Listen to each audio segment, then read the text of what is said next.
Hello everyone and welcome to this video tutorial on how to apply the law on offer and acceptance to a contract law scenario. In this tutorial we're going to be looking at the scenario with Jess, Baz and the car and looking at how you would get an answer to this offer and acceptance scenario using the IDEA structure. Let's start by reading the offer and acceptance scenario just like you would in the exam in order that we can identify the key issues here to begin with. So the situation is this: Jess wanted to buy a better car. She went to Baz's garage and saw a car that she liked. It had a price sticker on the window for £1,999. Jess asked Baz whether the price could be reduced. Baz said no. Jess then asked Baz how much the new car would cost if she gave her own car in part exchange.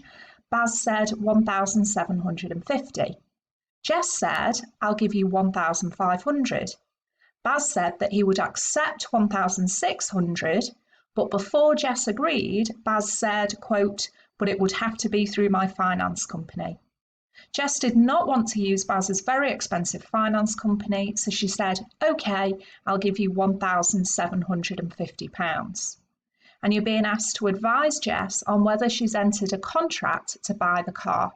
And this obviously depends on whether there's been a valid offer and acceptance. And this is quite a typical offer and acceptance scenario. You've got lots of prices in here being bandied about. And generally that often indicates to you it's possibly an offer and acceptance question if you're seeing lots of figures being bandied about. Students often find these scenarios quite challenging because there's so much going on and also because there's so much content in terms of cases on offer and acceptance. But we're going to work through it together and I'm going to show you how to tackle an answer on this, and I'll do some more video tutorials on offer and acceptance scenarios as well as this one so you can start to feel more confident with them. Now, before we tease out what the issues are in this particular scenario, it's worthwhile just reminding ourselves of what the actual law is on offer and acceptance. So I'll just switch you back to our summary slide here, and we're looking at the law on offer and acceptance. And you can see here just from the sheer volume of cases that are on this slide that there is an awful lot to this topic. Certain elements of this topic, such as invitation to treat, such as the postal rule, such as counteroffer, they're the issues that tend to come up a lot in a scenario. So although there is a lot of content, what we're going to see the more scenarios we look at is actually it tends to be the same issues that you need to go into in depth in the application. In your explanation, you're going to have to outline it all or as much as you can in the time, but the application typically focuses on just a few of these things. But just a brief overview, just to recap for you. Remember, the first thing to look at is whether you've got an offer to begin with or is it an invitation to treat. So distinguishing between whether something's an advert or an invitation to treat and whether it's actually an offer. You've got special situations going on with auctions and tenders. We've got to be careful whenever you see a price being stated.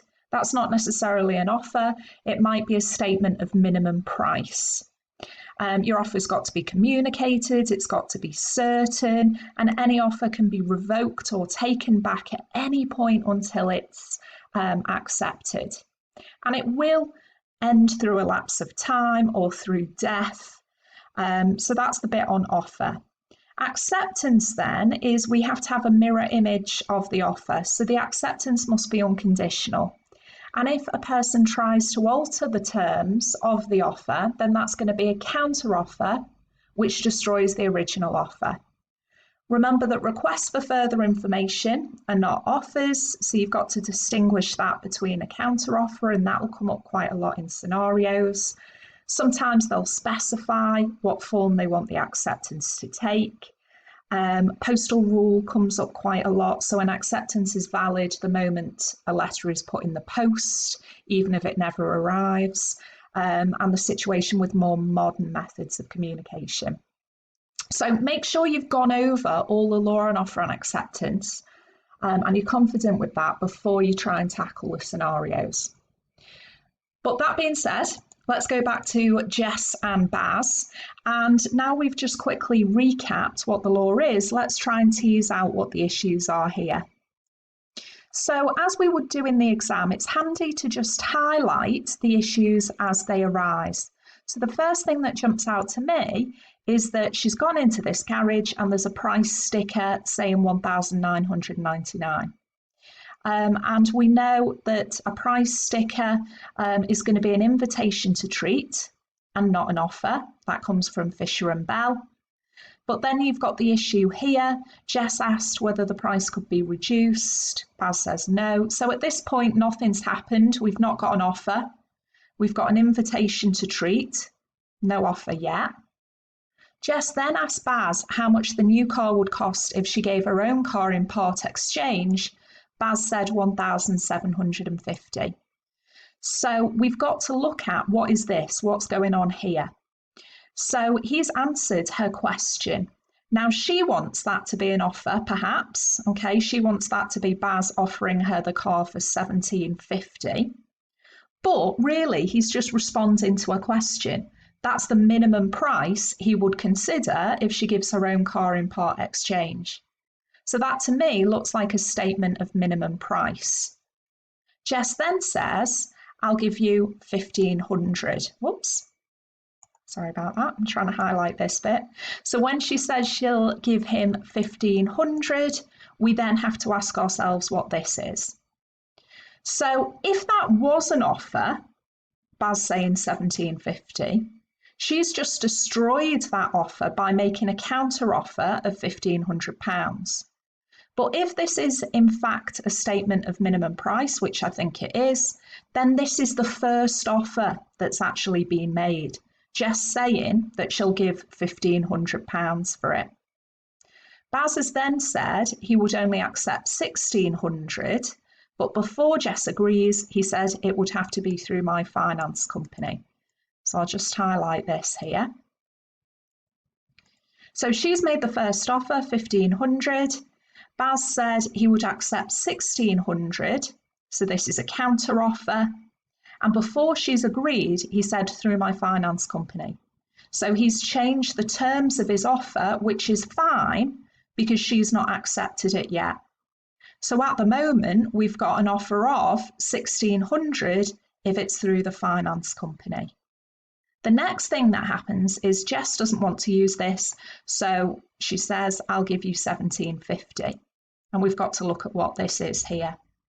So what she's trying to do when you look at this situation is Jess is trying to accept this $1,750 here. I mean, we've said we don't think this is an offer. Okay, this is a statement of minimum price, but it looks like Jess thinks he made her an offer and she's trying to accept that. But even had that been an offer, it's since been destroyed by counter offers, so she can't jump back and accept that anyway. So what we've really got here is that Baz has made this offer $1,600 through the finance company, and she's actually made a counter offer of $1,750. So our advice to Jess here is she's not entered a contract at this point to buy the car. We do have an offer at the end of $1,750, but Baz has not accepted that, and we don't know what Baz is going to do at that point. So all we've done with this scenario is we've been looking at what the issues are in terms of offer and acceptance. And you need to, in the exam, do what I've just done, go through line by line and work out what the individual things are. Now, sometimes, and this is what upsets students a little bit with these scenarios, is there's not always a clear-cut answer. So here, when Baz says $1,750, that could be an offer. It could be. It's much more likely that's a statement of minimum price, but it could be an offer. So there isn't always a definite answer. It's going to depend on what the judge decides in the case. Now, don't let that bother you. Students want there to be a definite, clear answer, and I understand that. But as long as you argue the point, you will still get application points. As long as what you're saying is possible, you will get credit for it. And if you think about that, even had that been an offer, she can't accept it here anyway because there would have been counter offers. Okay, so you've just got to work through it line by line and work out what the issues are. So we've now decided that at the end of all of that, it just looks like we've got an offer of £17.50 from Jess here at the end. Now we need to look at how to write that out to get full marks in the exam. And we know that we're going to have to use the IDEA structure. So here's a slide showing the IDEA structure for offer and acceptance. So as always, you start by identifying that your claimant, in this case Jess, who wants to show that there's a contract, needs to prove that there's a valid offer and acceptance. Define what offer and acceptance is. So an offer is a statement of willingness by the offeree to enter into a legally binding agreement, and the contract is formed when these terms are accepted. And then you get into your E, you explain the law. Now, sometimes we use an EA IDEA structure, but for offer and acceptance, personally, I find it easier to do the straight IDEA structure. So just explain all of the law and then apply the bits that are relevant to your scenario. So I've put in purple here the key bits about offer. So you're going to explain all your cases on, is it an offer, is it an invitation to treat, etc. And then get onto your acceptance, have you got counter offers, etc. with your cases, and then pull out and apply the bits that are relevant to you, just as we just talked through with Jess and Baz.